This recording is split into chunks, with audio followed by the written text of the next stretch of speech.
વાહ, પણ મને તો કહ્યું આજે બધાને હિન્દીમાં બોલવાનું છે.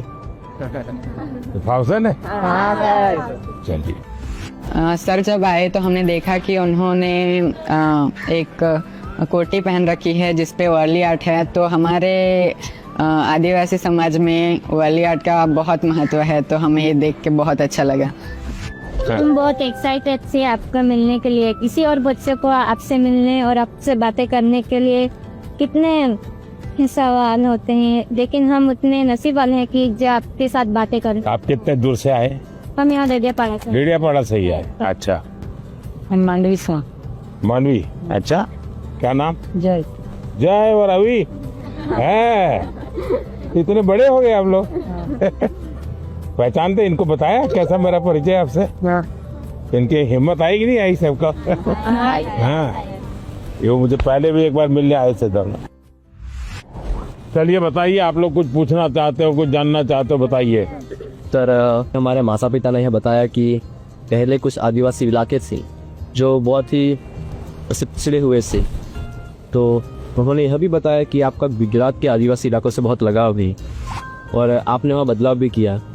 तो मैं जानना चाहूँगा कि आपको इस चीज़ की प्रेरणा कहाँ से हुई? आपको पाल चित्रिया की घटना मालूम है? हाँ. है? वहाँ आदिवासी समाज के बहुत बड़ा आज़ादी का संघर्ष लड़ा था. एक बार बहुत भयंकर अकाल हुआ था. तो उस समय मैं उस क्षेत्र में काफ़ी दिनों तक रह करके काम करता था. तो उस समय लगता था कि यहाँ एजुकेशन पे ध्यान देना चाहिए. उसके बाद जब मुझे मौका मिला, मुख्यमंत्री बना, तो मैं ध्यान देने लगा. आपको हैरानी होगी, एक समय ऐसा था कि उमरगांव से अंबाजी तक एक भी साइंस स्कूल नहीं था.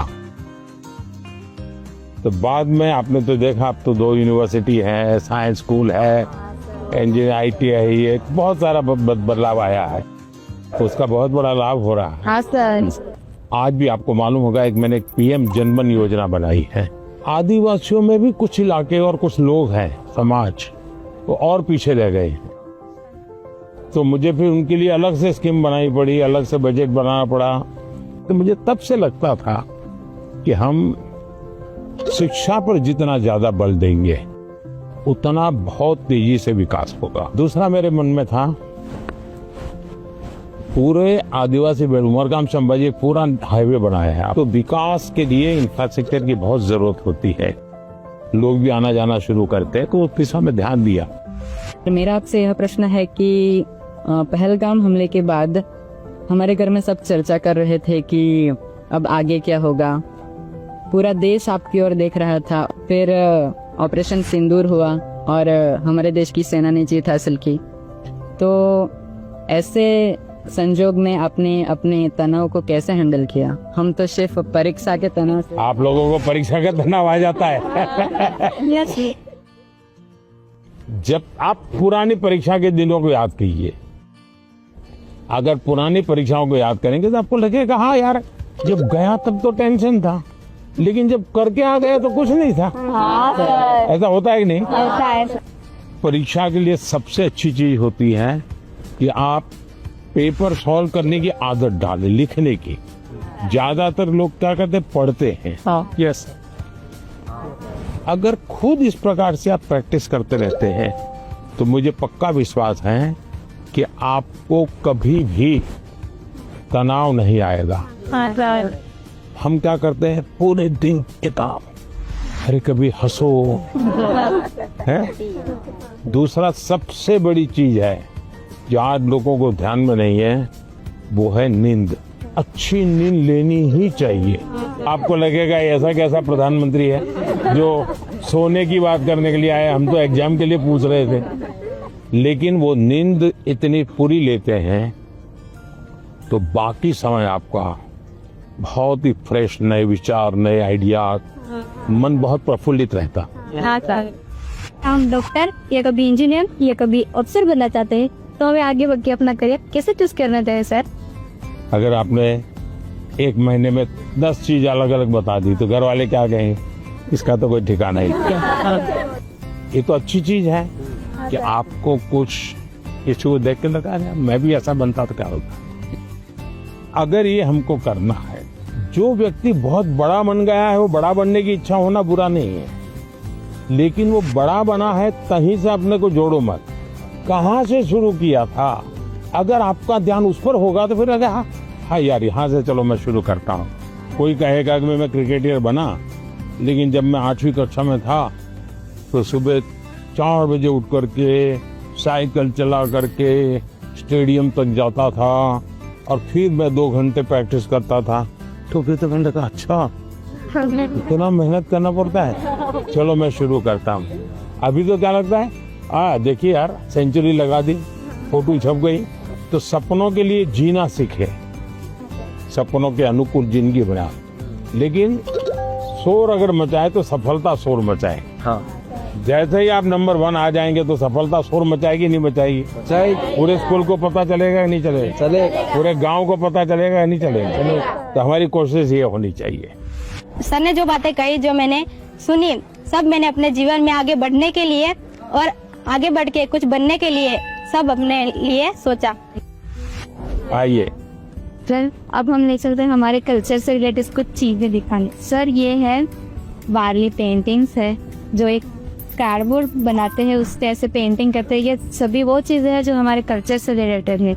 सर हमने आदिवासी काफी जो आदिवासी है उनके कलाकृतियों को रिप्रेजेंट किया है, जैसे कि चित्रकला है, ये लिपन आर्ट, ये जो मैंने बनाया ये है पिथुरा आर्ट। खुद बनाए हो? यस सर, आपके लिए ये बनाया। क्या नाम आपका? किशन है। ये आपकी हैंड राइटिंग है? Yes sir. अरे वाह, थैंक यू सर। कितने बढ़िया है भाई। घर की दीवारों पे ये बनाए हैं और उनकी पूजा भी करते हैं। वाह, तो आप तो बड़े आर्टिस्ट हो गए भाई। हाँ सर। हैं? मुझे बहुत अच्छा लग रहा है कि हमारे भारत देश के बड़ा प्रधान ने मेरी पेंटिंग्स ली है और सर ने भी बहुत अच्छी तरह के हमारे साथ, जैसे हम खुद फ्रेंड्स के साथ बात कर रहे हैं ऐसा फील हो रहा था। प्लीज आपसे ये सवाल है कि आपकी लाइफ में आपके टीचर्स का क्या रोल था? बहुत रोल था, बहुत रोल था। जैसे मैंने बताया मेरे टीचर हमें डेली कहते थे कि आप लाइब्रेरी जाइए, टाइम्स ऑफ इंडिया में ये एडिटोरियल के ऊपर एक वाक्य रहता है, वो अपने उसमें लिख करके आइए, और दूसरे दिन वो उसकी चर्चा करते थे। तो ऐसी बहुत सी चीजें थी, जैसे ये जो फिटनेस वाला मामला है, तो मेरे यहाँ एक परमार साहब करके से, जब मैं प्राइमरी में था, वो बहुत आग्रही रहते थे फिजिकल फिटनेस के लिए, सिखाते थे भी थे, और योगा सिखाते थे, मलखम सिखाते थे। हम प्लेयर नहीं बने, लेकिन हमें ये तो समझ आया कि ये शरीर के लिए जरूरी है। तो हर टीचर का हर एक के जीवन में, अब दुनिया के जितने भी बड़े महान पुरुष को मिलिए, उसके जीवन में से 2 बातें जरूर मिलेगी। वो एक वो कहेगा कि मेरे जीवन में मेरी माँ का बहुत बड़ा रोल है। हाँ, दूसरा कहेगा मेरे जीवन में मेरे टीचर का बहुत बड़ा रोल। हर एक क्षेत्र में हमारा देश आगे बढ़ रहा है, तो आप बताएंगे कि हमारे देश से आदिवासी समुदाय के लोग हमारे देश को आगे बढ़ाने में क्या कर सकते हैं? वह देखिए, देश जो आज आगे बढ़ा है ना, वो आदिवासी समाज के कारण ही बढ़ा है। आज देश का पर्यावरण बचा है तो आदिवासी समाज के कारण बचा है। वे प्रकृति की पूजा करते हैं, प्रकृति की रक्षा करते हैं। आज भी हमारे देश की सेना सर्वाधिक देश भर के आदिवासी समाज के बेटे बेटियां सेना में है। आज देश के हर क्षेत्र में अब कोई फर्क नहीं रहना चाहिए, हमारे लिए कोई फर्क नहीं है। हमारे पास तो अब जैसे स्पोर्ट्स में हमारे आदिवासी बच्चे बहुत कर सकते हैं, उनका डेवलपमेंट हुआ, देश का नाम रोशन। आपको मालूम है अभी क्रिकेट महिला टीम जीत करके आई, पता? क्रांति गौड़ नाम की बच्ची है मध्य प्रदेश से, वो आदिवासी बेटी है। उसने खेल कूद में नाम कमाया है। और वैसे भी हमारे देश के कई खिलाड़ी हैं जो आदिवासी समाज से हैं और उन्होंने बहुत बड़ा नाम रोशन किया है। उसी प्रकार से हुनर, आपके पास इतनी कला है, आप अगर टेक्नोलॉजी सीख लें तो यही सामर्थ्य कितना आगे बढ़ जाएगा। तो एक तो हमें नौकरी के लिए जिंदगी ये नहीं हो सकता। नहीं। सपना तो ऐसा होना चाहिए भाई मैं एक ऐसी जिंदगी जीना चाहता हूँ, उसके लिए मैं जिंदगी को बनाऊंगा। अगर ये हम करते हैं तो हमें बहुत लाभ होगा। गाना गाएंगे, चलिए सुनाइए। जंगल रे नारी तू तपाल रे नारी, जंगल रे नारी तू तपाल रे नारी, तेरी उत्पाती आए या मोके माता, तेरी तू सकाली आए या मोकी माता। हम सबने मिलके उनके लिए गाना गाया जो कि यहाँ मोगी माता के बारे में था। वो कहाँ रहते हैं, कैसे रहते हैं, वो सब था उस सॉन्ग में। हमारी बहुत सारी बातचीत हुई सर के साथ कि कैसे जीवन में हमेशा खुश रहे, सारे स्ट्रेस को कैसे दूर करे, अपने टाइम मैनेजमेंट कैसे करे और एग्जाम के बारे में भी कैसे मतलब पढ़ाई करे, एग्जाम से डरना नहीं है। पहले तो मुझे खुद पे आंखों पे भरोसा ही नहीं हो रहा था कि पीएम सर हमारे सामने है। पता ही नहीं चला कि टाइम कहाँ चला गया।